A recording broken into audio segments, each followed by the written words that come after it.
Hey everyone, this is me Sagar Pal. I welcome back to my YouTube channel Sagar Programming, and in this video we will learn about the basics of time complexity. In this video we will majorly cover three things. First is what is time complexity and why that time complexity is required. We will see this with the help of a small problem example. With the help of that we will understand the time complexity. After that, we will see a graph how time complexity changes with respect to size and the time. And after that, you have seen that while calculating the time complexity, we used to ignore some constants. Why we used to ignore those constants? This thing also we will see in this video. So stay tuned and let's get started. So time complexity is we can't explain the time complexity with a definition. So we have to take the examples, then only we can understand. So I'm directly putting a problem. So the problem is compute the sum of natural number from x natural number to y natural number. For example, I mean there are 2 from 2 natural number to 8 natural number. There will be, I mean, 6 natural numbers. So these 6 natural number, the sum we have to calculate. So yeah, so this question is saying, and there is a constraint on this question that it is I mean it is not 10 to the power 5, it is from 0 to 10 to the power 8. This would be from x y and till 10 to the power 8. So what is so so I mean it is a very simple problem. We can do with n number of ways. But one let's solve this with an example. I mean before that we will take a graph. So graph, in this graph what we have to understand, there is a size and there is a time. So whenever we give the size, the large input we will give as the input, then the time will exceed. So whenever, I mean, if we will take an example, like in a variable we are storing a extremely large number, so at that time it will take a more time to execute. So in this way it graph will also increase. So this graph is between the input size and the time. So if you are not understanding it, don't worry, you will understand it in the later section. So let's solve this question first. So one approach of solving this question is, we will have a main, and after that we will have a few variable x y, and answer we will store the answer, and we are inputting x and y, and then we are taking the for loop will go from x till y. So till that we are incrementing it, and then we are adding it to the answer, and then we are printing it. So this is one approach of doing, and this is the most common approach which people get in the mind when they see this question. So one approach is this, but there is an alternative approach which is far better than this. In this approach we have used a for loop, and this for loop will run, I mean, that number of times the numbers are in between. So it has to execute that number of time, and remember the constraint was that it can go up to 10 to the power 8. So the constraint is also like that. So if we will have a number which is around 50, first number, and the another number is around 10 to the power 7. So I mean 10 to the power 7 times this loop will iterate. So this is not a efficient way of doing the question. So there is one more approach of doing this. uh, then we will see the contrast and why time complexity is there. So another approach, let's see this. Main is there, and inside main there is x variable, y variable, and same thing answer we are also taking the answer, and we are inputting x and y. And n we are calculating as y is equal to minus x plus 1.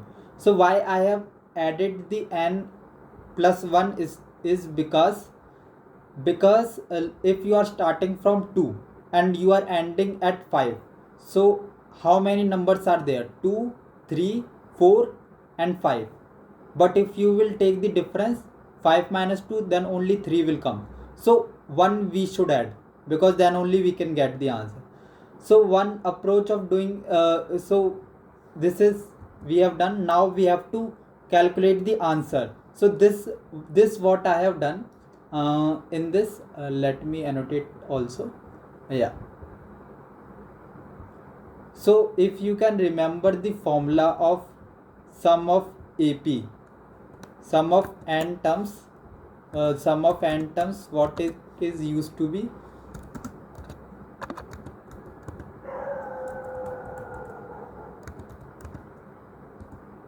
It is n by 2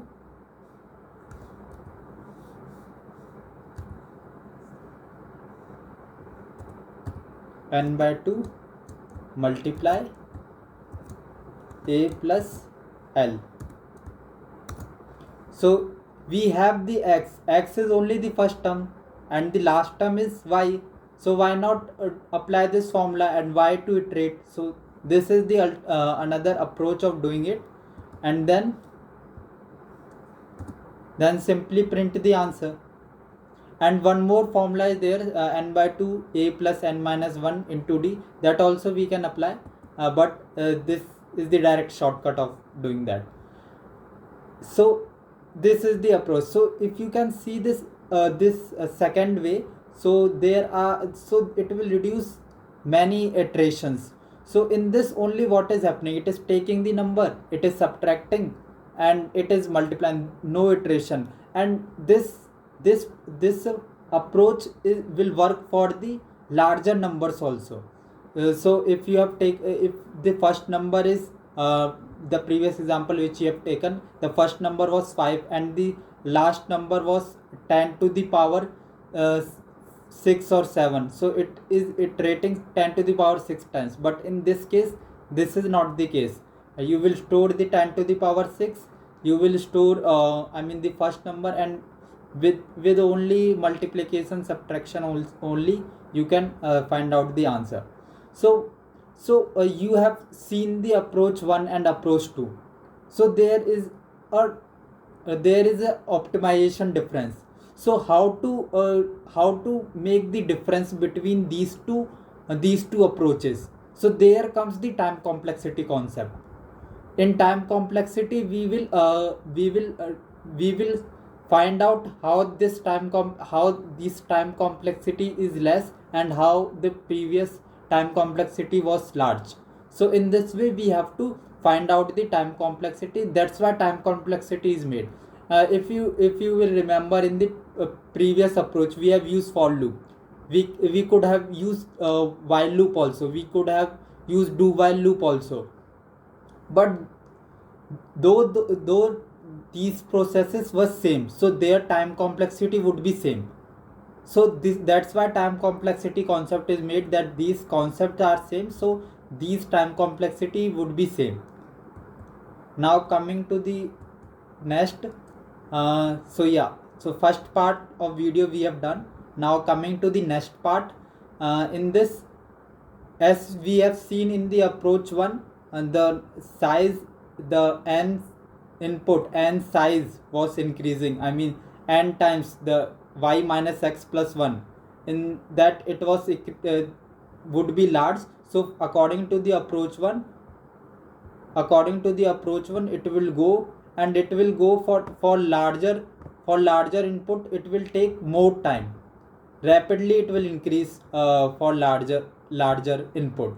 But that is not the case in the approach 2, because that is, it is going in the constant. With the increase of n, and the time will not increase with that much pace, that how we have seen in the approach 1 algo. So this is how we have to analyze, and this is how, like, two algorithms we will compare it in the further videos. So this is highly important. And not for this example, but if we will take other examples, we will see that uh, few algorithms, an algorithm one will for I mean for low input, for low input size, it will not increase that much, I mean that much time it will not take. But for the algorithm 2, it will take at that point of time it will take a much large time. But uh, but but as the we will increase the size of the input, then we will see that the algo 2 will be better. So before at the smaller input, their scenario can be different, but after the when the input size will increase, then scenario can be different. This can happen.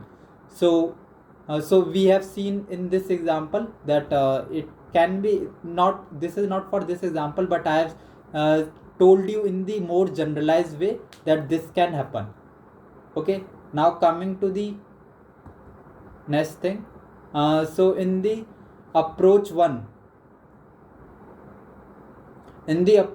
we have seen that we took, this was the approach one. So now let's more generalize it. We will analyze it, that I have told you why we remove the constants. Let's see that thing. So in this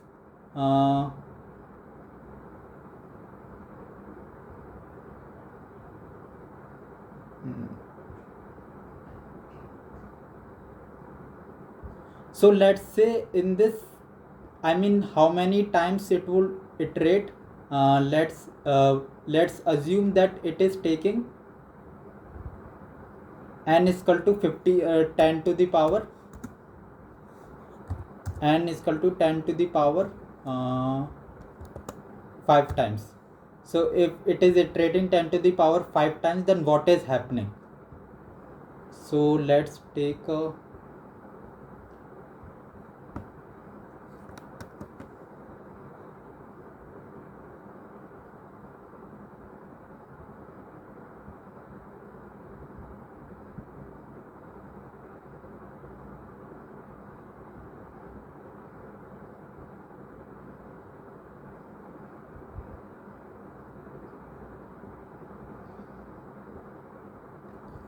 let's take when what is happening. So let's take what is happening when n is equal to 10 to the power 5 times.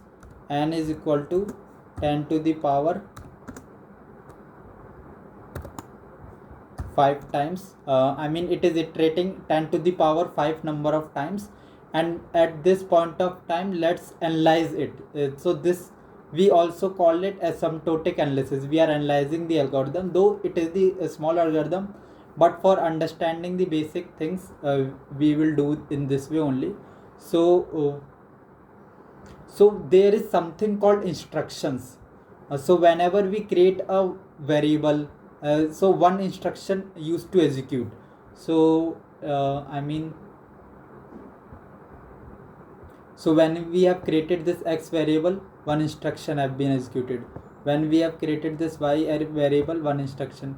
I mean not while creating, we have inputting that also, no, so that's why one instruction has been executed.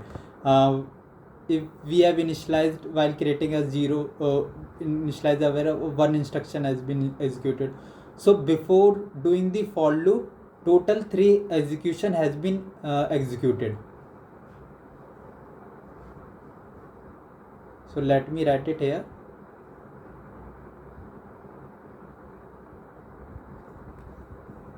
Three instructions here. And during the for loop, we will see during the for loop also there will be how instruction used to be executing during the for loop. Let me tell you, we already know that in for loop this thing will only run one time. What? Int I equal to x, because this don't used to be the part while iterating, because this only executes when a for loop executes the first iteration. So this one instructions will, one instruction it will come here, and after that what will happen? uh, I it will compare, the compare will be the one instruction, and after that it goes inside that, so this would be the one instruction, and after that we will iterate it once. So this thing, apart from I equal to x, these things will happen at each and every loop. So this thing will happen at each and every loop apart from I equal to x. So I equal to x, we will store one instruction,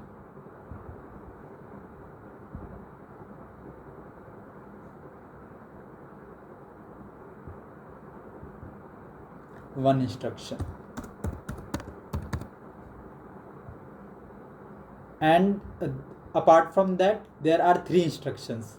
I is less than equal to y, answer equal to answer plus I, and I plus plus. So this will execute how many times?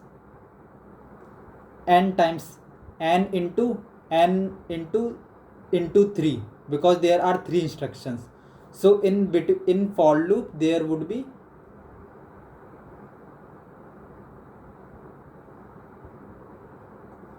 3 into n. And remember, what is the value of n? N is equal to 10 to the power 5 in this case, because it is executing this many times. Yeah, this much. So how many total instructions are there? So let's find out that also. So total instructions,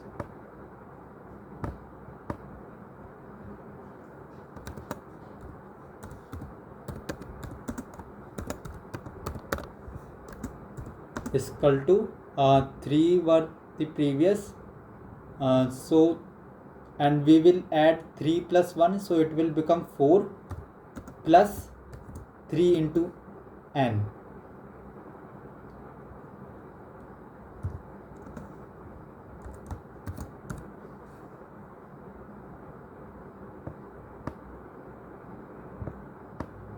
And we will also write it like 3n plus 4.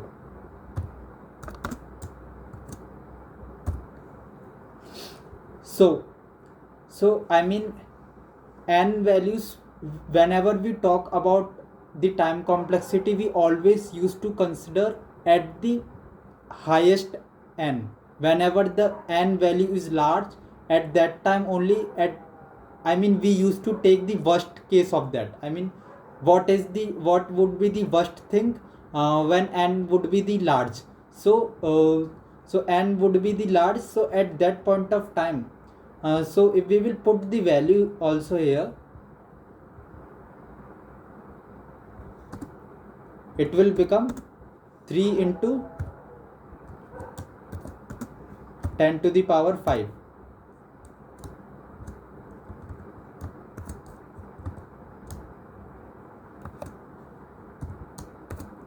Three into 10 to the power 5 plus 4.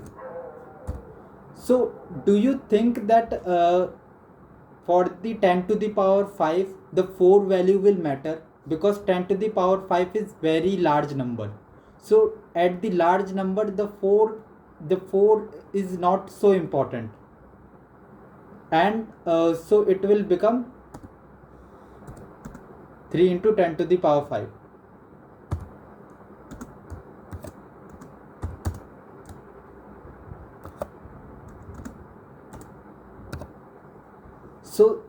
So this thing will not matter at all. 4 thing is very small as compared to 10 to the power 5, and 3 is also compared to 10 to the power 5. Here we would have taken 10 to the power, but we always used to take very large number. So 3 is also will be neglecting at this point of time. So the only thing which will matter is 10 to the power 5.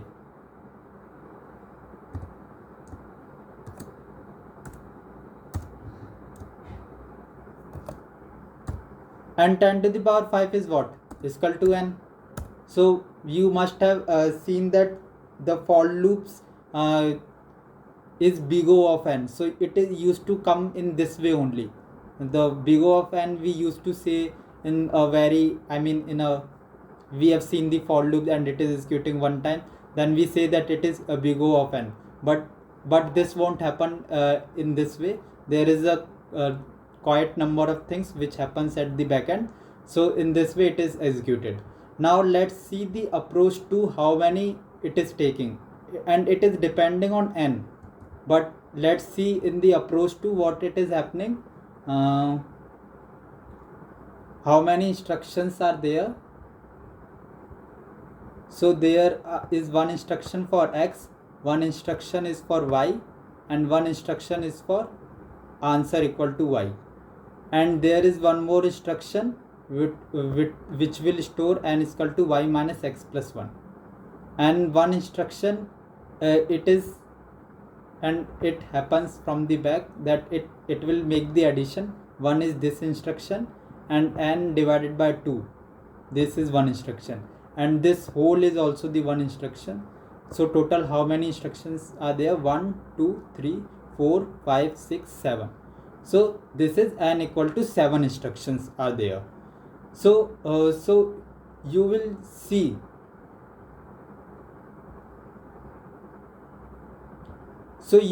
that for if there will be n is equal to large value also, there will be 7 instructions only.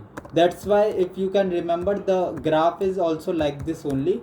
So 7 instructions will be there. Whatever will be the value of n, it won't depend on the value of n.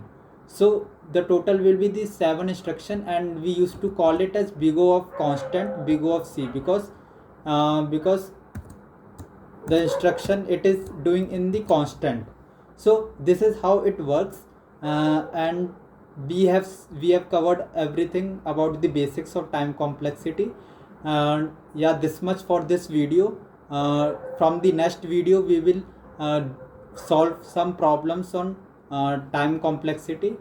So make sure you subscribe the channel and give a thumbs up.